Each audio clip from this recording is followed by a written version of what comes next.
تمہارے ہاتھ ٹوٹ جائیں، کیا تو نے ہمیں اس کام کے لیے جمع کیا تھا؟ ہم تو بڑی مصروفیات میں اور مشاغل میں تھے، امپورٹنٹ کام کر رہے تھے، ہم تو سمجھے کوئی واقعتاً کوئی بڑی اہم بات ہے، یہ تو کیا کہہ رہا ہے؟ اسی بات پر سورہ لہب نازل ہوئی، تبت یدا ابی لہب و تب، ٹوٹ گئے ہاتھ ابو لہب کے اور نامراد ہو گیا وہ۔ یعنی اسلام کی دعوت و اشاعت کا راستہ روکنے کے لیے اس نے جتنا زور لگایا، اس میں وہ ناکام و نامراد ہوا۔ یہ بات مستقبل کی پیشن گوئی کے طور پر فرمائی گئی، لیکن فوری طور پر تو اس کے ہاتھ نہیں ٹوٹے تھے۔ اس وقت تو صورت یہ تھی کہ اس دعوت عام کا بھی کوئی نتیجہ نہیں نکلا، گویا ناکامیوں پر ناکامی۔ یہی وجہ ہے کہ مکی صورتوں میں آپ صلی اللہ علیہ وسلم کو بار بار صبر کی تلقین کی گئی ہے کہ اے نبی صبر کیجئے، جھیلیے، ہمت جواب نہ دے، مایوسی اور نا امیدی پاس پھٹکنے نہ پائے۔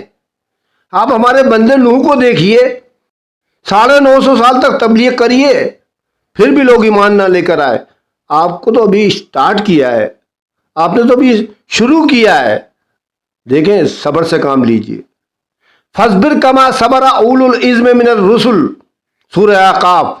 بس آپ صبر کیجئے جس طرح اولو العزم رسولوں نے صبر کیا ہے۔ سورہ مدثر کی ابتدائی 7 آیات میں آخری بات صبر ہے، وَلِرَبِّكَ فَاصْبِرْ، اور اپنے رب کی خاطر صبر کیجئے۔ سورہ نحل میں فرمایا گیا وَاصْبِرْ وَمَا صَبْرُكَ إِلَّا بِاللَّهِ، اور اے نبی صلی اللہ علیہ وسلم صبر سے کام لیجئے اور آپ کے صبر اللہ ہی کی توفیق سے ہے۔ سورہ المزمل میں ارشاد ہوا وَاصْبِرْ عَلَى مَا يَقُولُونَ وَحَجِرْهُمْ حَجْرًا جَمِيلًا، اور صبر کیجئے ان باتوں پر جو یہ بنا رہے ہیں، اور خوبصورتی کے ساتھ ان سے الگ ہو جائیے۔ اس کے بعد رسول اللہ صلی اللہ علیہ وآلہ وسلم نے شرک کے خرافات کا پردہ چاک کرنا شروع کر دیا، بتوں کی حقیقت اور قدر و قیمت کو کھول کھول کر بیان کرنا شروع کر دیا۔ آپ مثالیں دے دے کر سمجھاتے تھے کہ کس قدر عاجز اور ناکارہ ہیں، تم خود اپنے ہاتھوں سے بناتے ہو، ان کی پوجا کرتے ہو اور اللہ کے ساتھ شریک کرتے ہو۔ آپ صلی اللہ علیہ وسلم دلائل سے واضح فرماتے کہ جو شخص انہیں پوچھتا ہے اور ان کو اپنے اور اللہ کے درمیان وسیلہ بناتا ہے، وہ کھلی گمراہی میں ہے۔ مکے کے لوگ ایسی آواز سن کر جس میں مشرکین اور بت پرستوں کو گمراہ کہا گیا تھا، احساس غضب سے پھٹ پڑے۔ وہ شدید غم و غصے سے پیچ و تاب کھانے لگے، گویا یہ تو بجلی کا کڑکا تھا جس نے پرسکون فضا کو ہلا کر رکھ دیا۔ اس لیے قریش اس اچانک پھٹ پڑنے والے انقلاب کی جڑ کاٹنے کے لیے اٹھ کے کھڑے ہو گئے۔ وہ اٹھ کے کھڑے ہو گئے کیونکہ وہ جانتے تھے کہ غیر اللہ کی الوحیت کے انکار اور رسالت و آخرت پر ایمان لانے کا مطلب یہ ہے کہ اپنے آپ کو مکمل طور پر اس رسالت کے حوالے کر دیا جائے اور اس کی بے چوں چرا اطاعت کی جائے۔ یعنی اس طرح کہ دوسرے تو درکنار، خود اپنی جان اور اپنے مال تک کے بارے میں کوئی اختیار نہ رہے اور سارے کام اللہ کے حکم کے مطابق انجام دیے جائیں۔ اور اس کے معنی یہ بھی تھے کہ مکے والوں کو دینی رنگ میں اہل عرب پر جو بڑائی اور سرداری حاصل تھی، اس کا صفایا ہو جائے گا، ان کی چودراہٹ ختم ہو جائے گی، اور اللہ اور اس کے رسول کی مرضی کے مقابل میں انہیں اپنی مرضی پر عمل پیرا ہونے کا اختیار ہی نہیں رہے گا۔ وہ تو ایک طرح سے حکم ماننے والوں میں شامل ہو جائیں گے۔ یعنی نچلے طبقے پر انہوں نے جو مظالم ڈھا رکھے تھے اور صبح و شام جن برائیوں میں لت پت رہتے تھے، اس سے ان کو کنارہ کشی کرنی پڑی۔ قریش اس مطلب کو اچھی طرح سمجھ رہے تھے، اس لیے ان کی طبیعت اس رسوا کن پوزیشن کو قبول کرنے کے لیے تیار نہ تھی۔ قریش یہ سب کچھ سمجھ رہے تھے، لیکن مشکل یہ آن پڑی تھی کہ ان کے سامنے ایک ایسا شخص تھا جو صادق اور امین تھا۔ اس کی 40 سالہ دور کو دیکھتے تھے، وہ انسانی اقدار اور مکارم اخلاق کا اعلیٰ نمونہ تھا، اور ایک طویل عرصے سے انہوں نے اپنے آباء و اجداد کی تاریخ میں اس کی کوئی مثال ہی نہ دیکھی تھی اور نہ سنی تھی۔ آخر اس کے مقابل کریں تو کیا کریں؟ قریش حیران تھے، اور انہیں واقعی حیران ہونا بھی چاہیے تھا۔ کافی غور و خوض کے بعد ایک راستہ سمجھ میں آیا کہ آپ صلی اللہ علیہ وسلم کے چچا ابو طالب کے پاس جائیں اور مطالبہ کریں کہ وہ آپ کو آپ کے کام سے روک دیں۔ پھر انہوں نے اس مطالبے کو حقیقت کا جامہ پہنانے کے لیے یہ دلیل تیار کی کہ ان کے معبودوں کو چھوڑنے کی دعوت دینا اور یہ کہنا کہ معبود نفع و نقصان پہنچانے یا کچھ کرنے کی طاقت نہیں رکھتے، در حقیقت ان معبودوں کی سخت توہین اور بہت بڑی گالی ہے۔ اور یہ ہمارے ان آباء و اجداد کو احمق اور گمراہ کہہ رہے ہیں، اس کے کیا معنی ہے؟ ان کے آباء و اجداد بھی اسی دین پر گزر چکے ہیں۔ قریش کو یہی راستہ سمجھ میں آیا اور انہوں نے بڑی تیزی سے اس پر چلنا شروع کر دیا۔ ابن اسحاق کہتے ہیں کہ اشراف قریش سے چند آدمی ابو طالب کے پاس گئے اور بولے، اے ابو طالب، آپ کے بھتیجے نے ہمارے خداؤں کو برا بھلا کہا ہے، ہمارے دین پر نکتہ چینی کی ہے، ہماری عقلوں کو حماقت زدہ کہا ہے اور ہمارے باپ دادا کو گمراہ کہتا ہے، لہذا یا تو آپ انہیں اس سے روکیں یا ہمارے ان کے درمیان سے ہٹ جائیں، کیونکہ آپ بھی تو ہماری طرح ان سے مختلف دین پر ہیں، آپ بھی تو ہمارے ساتھی ہیں، ہم ان کے معاملے میں آپ کے لیے بھی کافی رہیں گے۔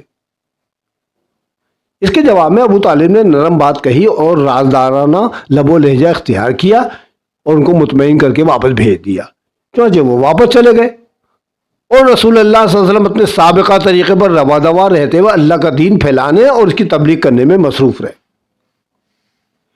انہی دنوں قریش کے سامنے ایک اور مشکل آن کھڑی ہوئی، یعنی ابھی کھلم کھلا تبلیغ پر چند ہی مہینے گزرے تھے کہ موسم حج آ گیا، حج کا مہینہ آ گیا۔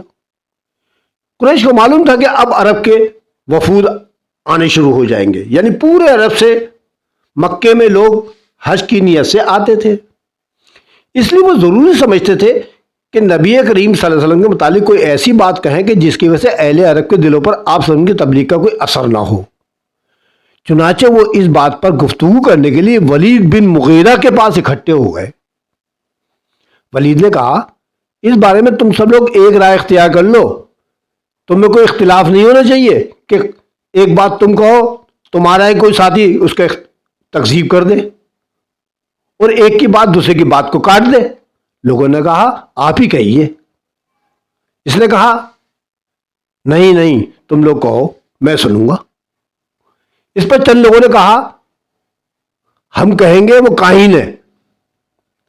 ولید نے کہا، نہیں نہیں، بخدا وہ کاہن نہیں ہے، ہم نے تو بڑے بڑے کاہنوں کو دیکھا ہے، اس شخص کے اندر نہ تو کاہنوں جیسی گنگناہٹ ہے اور نہ ان کے جیسی قافیہ گوئی اور تک بندی۔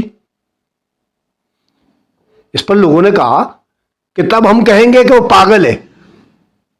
ولید نے کہا، نہیں نہیں نہیں نہیں، بالکل نہیں، وہ پاگل بھی نہیں ہے، ہم نے بڑے بڑے پاگل دیکھے ہیں، ان کی کیفیت بھی دیکھی ہے، اس شخص کے اندر نہ تو پاگلوں جیسی دھم گھٹنے کی کیفیت اور الٹی سیدھی حرکتیں ہیں اور نہ ان جیسی بہکی بہکی باتیں کرتا ہے وہ۔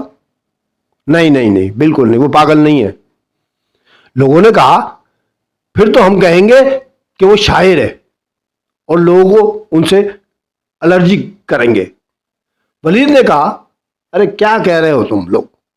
نہیں بھائی نہیں، وہ شاعر بھی نہیں ہے، ارے ہم نے بڑے بڑے شاعروں کو دیکھا ہے اور خود ہمیں اصناف شاعری مثلا رجز، حجز، قریض، مقبوض، مبسوط، سارے ہی اصناف سخن معلوم ہے۔ بھائی اصناف سخن جتنے بھی ہیں شاعری کے اندر مجھے سب آتے ہیں، لیکن وہ جو کلام بیان کرتا ہے وہ تو شاعری ہے ہی نہیں، اس کے اندر ایک بھی چیز موجود نہیں ہے۔ نہیں نہیں نہیں، وہ شاعری نہیں بیان کرتا، شاعر نہیں ہے، اس کی ہر بات جو ہے بہرحال شعر نہیں ہے بھائی۔ لوگوں نے کہا، تب ہم کہیں گے کوئی جادوگر ہے۔ ولید نے کہا، پھر تم الٹی بات کر رہے ہو، ارے بھائی وہ جادوگر نہیں ہو سکتا، ہم نے تو بڑے بڑے جادوگر اور ان کا جادو بھی دیکھا ہے، یہ شخص نہ تو ان کی طرح جھاڑ پھونک کرتا ہے اور نہ کوئی گرے لگاتا ہے، نہیں بالکل نہیں، وہ جادوگر بھی نہیں ہے۔ لوگوں نے کہا، تب ہم کیا کہیں؟ ولید نے کہا، خدا کی قسم اس کی بات بڑی شیریں ہے، اس کی جڑ بڑی پائیدار ہے اور اس کی شاخ پھلدار، تم جو بات بھی کہو گے نا لوگ اسے باطل ہی سمجھیں گے اور جتنے لوگ وفود کی شکل میں آئیں گے سب تمہاری بات کو جھوٹ سمجھیں گے۔ البتہ اس کے بارے میں سب سے مناسب بات یہ کہہ سکتے ہو کہ وہ جادوگر ہے، اس نے ایسا کلام پیش کیا ہے جو جادو ہے، اس سے باپ بیٹے، بھائی بھائی، شوہر بیوی اور کنبے قبیلے سب میں پھوٹ پڑ جاتی ہے، یعنی جو کلام پیش کرتا ہے اس میں ایک جادوئی قوت ہے جو سب کو الگ الگ کر دیتا ہے۔ بالآخر لوگ اسی تجویز پر متفق ہو کر وہاں سے رخصت ہوئے۔ بعض روایت میں تفصیل بھی مذکور ہے کہ جب ولید نے لوگوں کی ساری تجویزیں رد کر دیں تو لوگوں نے کہا تو پھر آپ ہی اپنی بے داغ رائے پیش کیجئے۔ اس پر ولید نے کہا مجھے ذرا سوچ لینے دو۔ اس کے بعد وہ سوچتا رہا، پھر سوچتا رہا، یہاں تک کہ اس نے اپنی یہ رائے دی۔ اس کا ذکر اللہ تعالیٰ نے سورہ مدثر کی 16 آیات یعنی 11 تا 26 جو نازل کی تھی وہ بیان کیا گیا ہے، جن میں سے چند آیات کے اندر کے سوچنے کی کیفیت کا نقشہ بھی کھینچا گیا ہے۔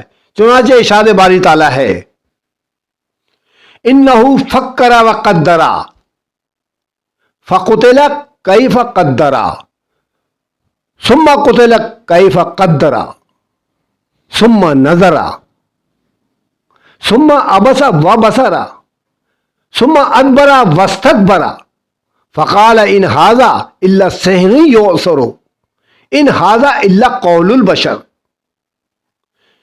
جس کا ترجمہ یہ ہے اس نے سوچا اور اندازہ لگایا، وہ غارت ہو اس نے کیسا اندازہ لگایا، پھر غارت ہو اس نے کیسا اندازہ لگایا، پھر نظر دوڑائی، پھر پیشانی سکیڑی، پھر منہ بسورا، پھر پلٹا اور تکبر کیا، آخر کار کہا کہ یہ تو نرالا جادو ہے جو پہلے سے نقل ہوتا چلا آ رہا ہے، یہ محض انسان کا کلام ہے۔ تو جناب میں نے آپ کے سامنے اس ویڈیو کے اندر حضور اکرم صلی اللہ علیہ وآلہ وسلم کے ابتدائی جو حالات تھے 3 سالہ دور کے بعد وہ میں نے کچھ بیان کر دیے، جب آپ نے علل اعلان ڈنکے کی چوٹ پر کلمۃ الحق بلند کر دیا، اور اس کے سلسلے میں جو قریش نے کارروائیاں کریں وہ بھی تھوڑی بہت میں نے آپ کے بیان کر دی۔ انشاءاللہ اگلی ویڈیو میں آگے کے حالات بیان کیے جائیں گے۔ اگر آپ کو میری ویڈیو اچھی لگے تو اس کو لائک کرنا مت بھولیں، بیل آئیکن ضرور دبا دیں تاکہ آپ کو آنے والی ویڈیوز بر وقت مل سکیں۔ کسی نے میرا چینل سبسکرائب نہیں کیا تو سبسکرائب بھی کر لے۔ درود شریف پڑھ لیتے ہیں۔ اللہم صلی علی محمد وعلی آل محمد وآلہ واصحابہ واہل بیتہ وبارک وسلم وصلوا علیہ۔ انشاءاللہ اگلی ویڈیو میں مزید واقعات لے کر حاضر ہوں گے، تب تک کے لیے خدا حافظ، والسلام۔ رفعت سمیع خان۔